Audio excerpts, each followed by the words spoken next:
Hello friends, welcome to Nazma Swad recipes. వినాయకుడికి ఎంతో ఇష్టమైన ఆవిరి కుడుముల్ని వినాయక చవితి రోజు చాలా కమ్మగా చాలా ఈజీగా ప్రిపేర్ చేసేసుకుందాము.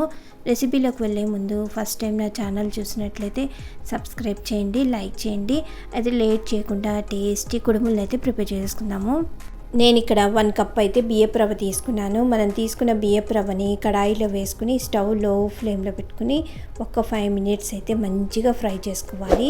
ఈ విధంగా రవ్వని మంచిగా ఫ్రై చేసుకున్న తర్వాత చల్లారడానికి ఒక ప్లేట్లో వేసుకుని పక్కన పెట్టుకున్న తర్వాత అదే కడాయిలో నేను ఇక్కడ 1 కప్పు రవ్వకి 3.5 కప్పులు అయితే వాటర్ తీసుకున్నాను.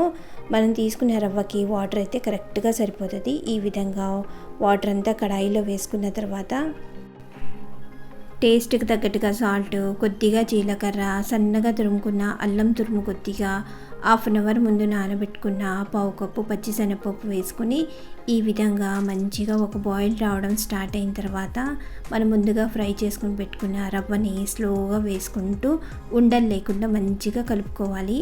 ఈ విధంగా ఉండలు లేకుండా కలుపుకున్న తర్వాత రవ్వ కొద్దిగా దగ్గరికి పడిన తర్వాత మూత పెట్టుకుని స్టవ్ లో ఫ్లేమ్లో పెట్టుకుని రవ్వని సాఫ్ట్గా కుక్ అవ్వనివ్వాలి. ఈ విధంగా రవ్వ అంతా మంచిగా దగ్గరికి పడిన తర్వాత పైకి తేలికిపోయిన జీలకర్ర అవన్నీ బాగా కలిసేలాగా మళ్ళీ ఒకసారి రవ్వని మంచిగా కలుపుకున్న తర్వాత నేను ఇక్కడ 2 టీ స్పూన్లు అయితే నెయ్యి వేసుకున్నాను.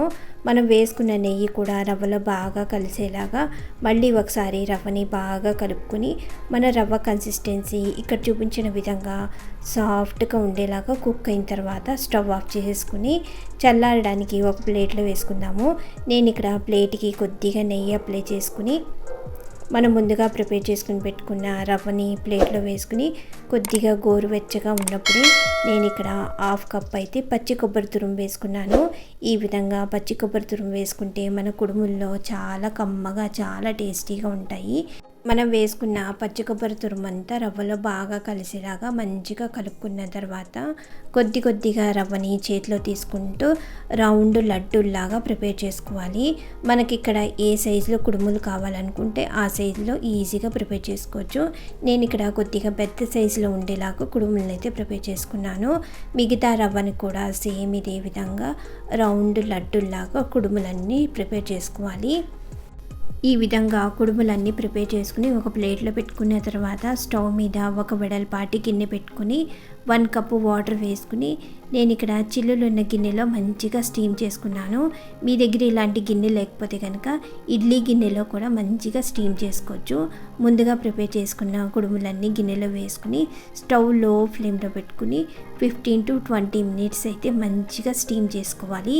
ఈ విధంగా మంచిగా స్టీమ్ అయిన తర్వాత వేడి వేడి కుడుముల్లో నెయ్యి వేసుకుని తింటే ఎంతో టేస్టీగా ఉండే వినాయకుడికి ఎంతో ఇష్టమైన కుడుములు అయితే రెడీ అయిపోయినట్లే. రెసిపీ నచ్చినట్లయితే మీరు ఇంట్లో ఒకసారి కంపల్సరీగా ట్రై చేసి ఎలా వచ్చినాయో కూడా కమెంట్ చేయండి, లైక్ చేయండి. Thank you for watching.